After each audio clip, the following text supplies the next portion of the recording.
Anyone who went to a Jewish kindergarten or nursery school knows that there are morot there. And if you're a woman, you had a morah, perhaps even in a later age.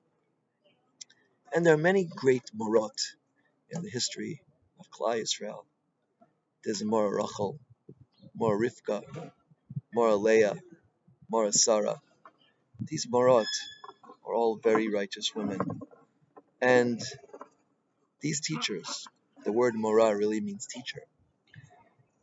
They should really all be praised and for their wonderful work educating young Jewish boys and older Jewish girls. But there's one morah out there who, if I had my way, I would give her arbor mises based, right? That's cutting off her head, fire, putting hot molten lead down her throat, dropping off her stone building, and which one did I forget? Skila, Strafa, Harry Koenig, chopping off her head. Um, so, who is that Moira? Yeah, this Moira is the most wicked woman in the world. And by the way, when I say the word wicked, my Mechutanister, Rebbetzin Judy Selaznik, she taught me that in England, sometimes the word wicked is used in a positive framework. Some of the non-Jews in England, when they say, that's wicked, I mean, it's really good. When I say that this woman, this Mora, is wicked, I don't mean that she's good. I mean that she is the most terrible, awful.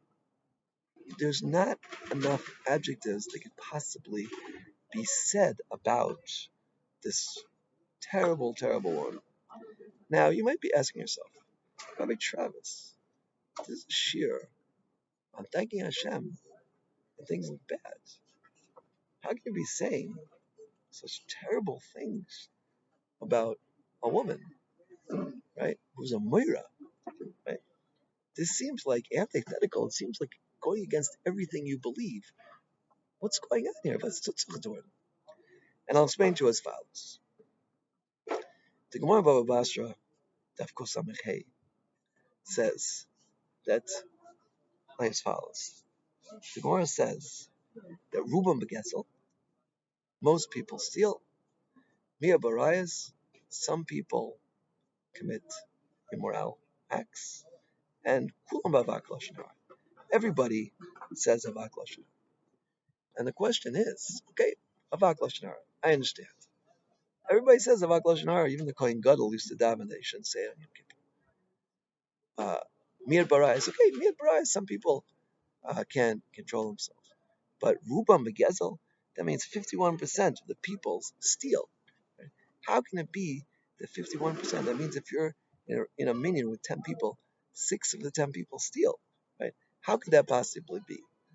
So the Rashbam on the spot answers this question, and the Rashbam felt the same way as me about this woman. Yeah, because the Rashbam says, how can it be that a majority of people steal?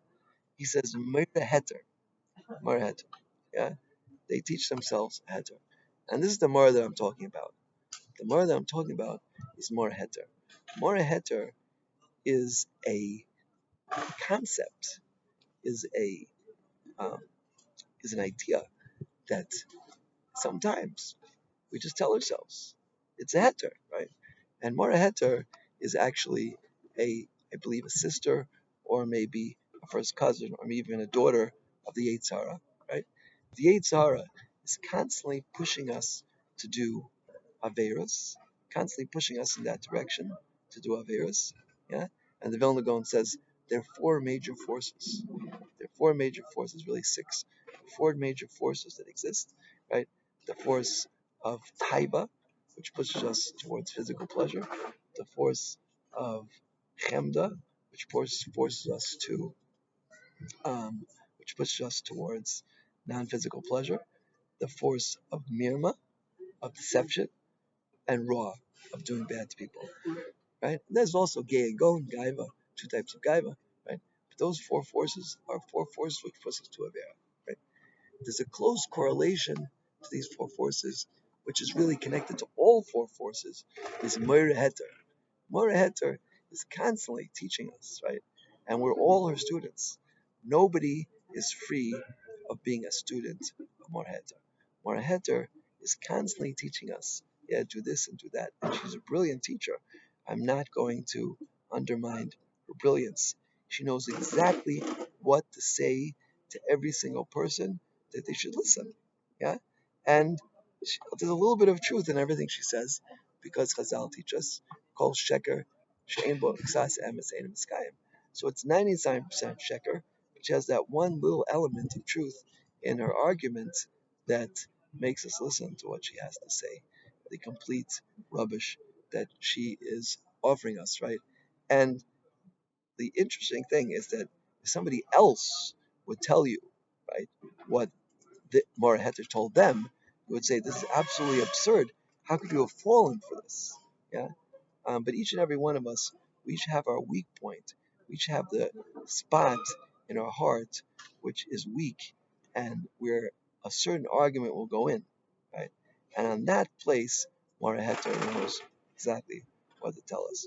So each and every one of us, we all have to make a special avoda to identify those places which where Mara Heter and Chazal are teaching us in this Gemara in Bava Basra that Gezel, that when it comes to money, it's especially sore point. Yeah, the Gezel is especially sore point. Ruba Begezel, right? And it's very, very difficult to identify more heter when it comes to Gezel. But there's one rule which Rabbi Yisrael Salanter laid down, which makes it much easier. Rabbi Yisrael Salanter said, if it's not yours, it's stealing. So the next time you decide to take something and you have a question, if it's Getzel or not, the first question you could ask yourself is that if it's yours. If it's yours, then it's definitely not stealing. And if it's not yours, it might be stealing. Right?